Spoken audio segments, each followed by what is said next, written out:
What similarity, if any, is there between prose and poetry? Well, okay, I'm going to answer as a Marxist. Good. Yes. Which means that the answer will seem completely off the wall, make no sense to a lot of people, seem completely unrelated to the question, irrelevant, etc. But I'm really trying to be solid here, okay? Yeah. The Greeks didn't have novels.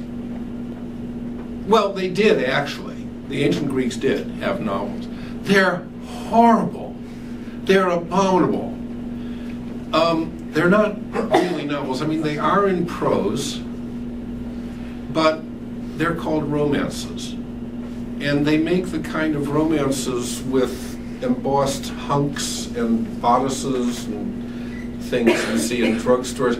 It makes them look like literature. Greek romances, the plots are unbelievably rudimentary and stupid.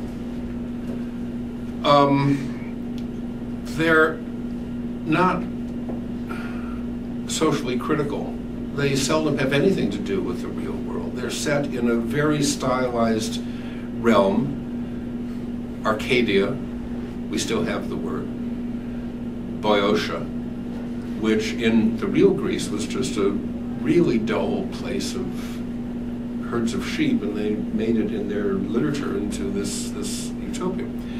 And you have shepherds who don't really sit there picking at their lice and freezing to death and starving, but you know, they're very well fed, very educated, and they sit around playing the flute. And pirates from Ethiopia or other bad places will come and steal the girlfriend of one of them, who will mourn her and go on various wispy adventures trying to get her back. There's a piece of music, Daphne and Chloe, by Ravel, two suites, quite wonderful. It's based on the most famous of the Greek romances. I'm telling you people, these things have no literary quality whatever, no subtext, no metaphysics, no interest, they're just there. Romans had long pieces of prose, but, and there's only one of them, well, there's just two that survive. The Golden Ass. The Golden Ass, yeah, which is relatively late, and 2nd century. yeah. Look at Petronius's Satyricon. The Satyricon, which is just a fragment. It's something like a 10th or a 12th of the original text. But the thing that is so hard to understand about the Romans is how utterly hierarchical and snobbish they were. The idea of somebody of the lower classes trying to talk like a member of the other classes, using big words, saying I, ego, a lot, pretending to have taste or even desires, was just hilariously funny. So the purpose of the Satyricon is not what it seems to be. We read it as social satire. It's not. It's a very snobby linguistic satire. And yet, we only have a fraction of it. Who knows what the thing really was? The novel, in our sense, the novel begins with people like you. The novel arises with the bourgeoisie. The novel begins, you see the glimmerings of it in the late 1600s. That's an instant ago. You have people who aren't noble and yet they have money, and increasingly they are imagining power. They want power. By the end of the 18th century, the American and French revolutions, they have power and they want to see themselves. They want to understand themselves. They want moral guidance. They want to read about people like themselves. Okay, why am I talking in terms of historical forms of prose? Because I'm a Marxist. Reality is history. And underneath that are the economic bases for why things change. So you say prose, you make it sound as if it is timeless. You make it, I mean, the word seems to be an absolute. The word seems to apply throughout history across the board. And the thing I'm trying to point out, that the relation between poetry and prose changes in every era. Yeah. Poetry is closer to being timeless. Yeah. Of course, there are enormous changes, colossal changes in poetry, in who writes poetry, and in how they write it, and what it's devoted to. but not anywhere near as colossal as the changes you find in prose. Okay, I'm going to shift grounds and talk about my own tastes, feelings, desires, why I'm happy to be a poet, why, even though it cost me over 10 years of my life, I'm not happy. I mean, I'm not unhappy that I found I couldn't write novels.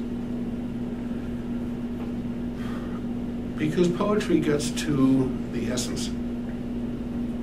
Whatever the essence is, however you conceive the essence at a given time. And prose circles around it. A more generous way of saying what I want to say is the prose requires, I think, certain real strengths that I don't have. I have other strengths, but I don't have these. I am not spontaneously interested in people. I do not spontaneously pick up the details. I don't enjoy I don't enjoy picking up the details of how they live, how they work, what they wear, how they screw, where they live, what they drive, what their language is like, what their sports are like. The novelist, as I conceive the novelist does, the novelist is the dog in the corner with one ear up. The novel is the spy. The novel is the endless gatherer of data who really enjoys collecting data. The novelist, at some level, has to have the personality of the fanatic collector, collecting facts, collecting stories, incidents about people, details of how we live now. I mean, ideally, any novel could be given the title of one of Trollope's novels from the 19th century, The Way We Live Now. Look, I admire this down to the ground. I admire people who have this. I can't do it. I am interested in people, but I'm interested in a more detached way. A little goes a long way with me. A little detail I can brood on for decades. A story, one tiny incident which I didn't quite understand, a fragment of a person or of an interaction with a person will show up, and I love to add my own imagination to it. So to me, the novelist is always chasing after the outside, chasing after the outside world, chasing after life. And I am trying to impose my own world. And the way I impose it is by gathering enough of this world, looking as closely and as honestly and as keenly at this world, the world we share, so that I have the wherewithal to impose it. Does that answer your question? I think so.